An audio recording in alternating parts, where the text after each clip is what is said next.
صفي الله صاحب دی په خیر یې؟ ښه په خیر طبیعت دا برابر. باغ د چا دی؟ انا متین افغان دی. ښه نن خو نو 24 تاریخ دی مېغه ته په دا باغ کې شپه ورځ کار کوې که څنګه دی؟ نو دا څه پوزیشن دی دا څه صورتحال دی ولې دا دا 2022 کې کوم سیلاب راغی دغه وکړ دا خاورې راوړله هغه کلکه خاورې راوړله هغه ربړ سره دا ښه توبه نه لکه ولګې وچې شولې. دا بیا څو خاورې کې لوېدلې ده په دا دا کې تقریبا تر ګزه زیاته ده. ګزه زیاته ده نو اوس دا درختې ناجوړه دي.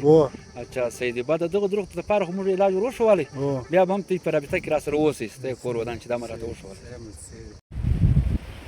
السلام علیکم ملګرو دلته یو باغ دی رود ملازۍ وریا کې نو نن موږ بیا دوی خواته رالو اکرم صاحب راسره و عطاولک استاذ نو دا د یو ملګري باغ والی ښایسته باغ دی په دغه کې درختې وچېدن کوي پر وښه کال به کول د داسې ډېر درختې وچې سوي ولې کمزورګي سوي دي بیا د وچېدن خواته روانې سي دغه یوه درخته خو فلحال ده فعال ماشاءالله ښه درخته ده سیب هم پکښې دي خو دغه درخت هم هغه پوزیشن له روانه ده نو اوس موږ د دغه وجوهات به معلوم کړو له اکرم صاحبه زه به حل وکړو چې دا باغ دا درخت ولې دا ته راکږي او د دغه مین وجه څه شی ده اکرم صاحب ته ستړی مه سې په خیر سلام یو ځلې بیا او د دغه په باره کې کوي کور ودان نن موږ د متین افغان باغ له وریا کې چې دی 24 تاریخ دی 2024 څخه اتفاق ورځ رالو دا مې وکتلې شاوخوا له دا ملګرو سره مې پوښتنه وکړه داود خان دی حاجي صاحب دی نو دا موږ راولړلې دا ګوره دا چې کومه ریشه ده دغه خاوره ده ته دا ناظرین ته ښکاره کړه یعنې کلیي خاوره ده او صحیح دی کلی ده صابوني خاوره ده په دغه کې چې کومه ولګه ژوند کړی دی هغه دا ولګه ده د ولګې حالت دا دی او صحیح دا ته راځي او ټیک دا دی ورسته سوي ده بالکل لکه سپنج دی پسته ده پسته ده دلته دغه چنیاسۍ ښکاره کېږي یعنې دا ورسته سوي ده دا په 22 کې چې کوم سیلاب راغلی دی دا ته ورته وګوره دا 2.5 فوټه تقریبا لاندې ده هلته یو هاټ پین جوړ شوی دی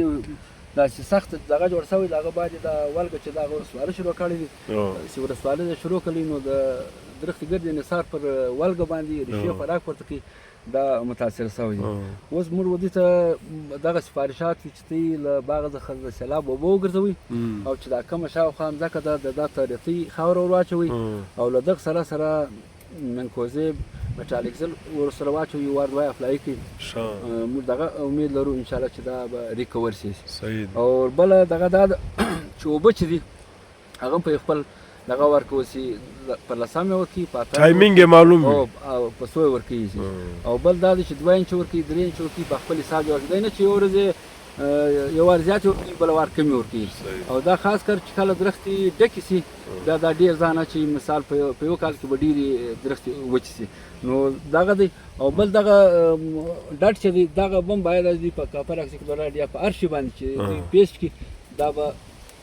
برابر شي ولې دغه چې دی دا دغه سوي دي دغه کینکر وی دغه دغه سوي دي او دا به ورسره وکړي نور نو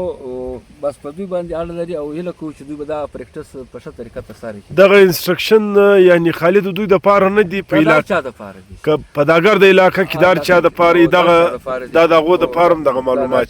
او بل دا یو شی لا بل ایکسپلین که د شاخ تراشي چې دا خلک کوي د هغه مازې یو خاص طریقه کار دی په شاټ الفاظ کې وروښوه ولې زموږ شاخ تراشي هم سمه نه وي د هغه له وجې هم د درختې کمزوري کړي هغه شاخ تراشي داسې ده دغه عمران خان دا ګوره دا دلته دا شاخ تراشي سوي ده دا شاخه دلته کټ سوی وای نو دا به ښه ویلی هغه دا دی چې دا چې دغه سي صحتمند سي موټه سي دا دلته راځي دا کې کور سي دا کې کور سي نو دا بیا د علم پلوونکي مسله جوړېږي او دا شاخ ماتېده کوي او دا شاخ که ماتېده سره بیا برته سپلایي چې ودرېدله برته د ریښو له مجلس هغه بلاک سي او وچ ځای هلته په مابین کې پاتې سي ریښو له مجلس دي ریښو پرکټس چې دی هغه ډېر مشکل کار دی نو په کار دی چې دوی تر دغه مخکې دغه دا داسې سیده په صحیح طریقه وکړي په ښه زاویه باندې صحیح دی ډېره مننه الله د دوی باغ بچاو کې ښایسته باغ دی چې ګزه دال د خل دغه تر ترجه دا باغ خوند کوي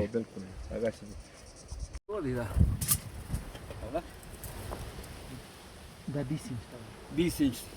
پر 20 انچ چیز دا پر 20 انچ په اوبو ورکوي دا روډ ځون شاته دی خاوره راغلې ده هغه سمږي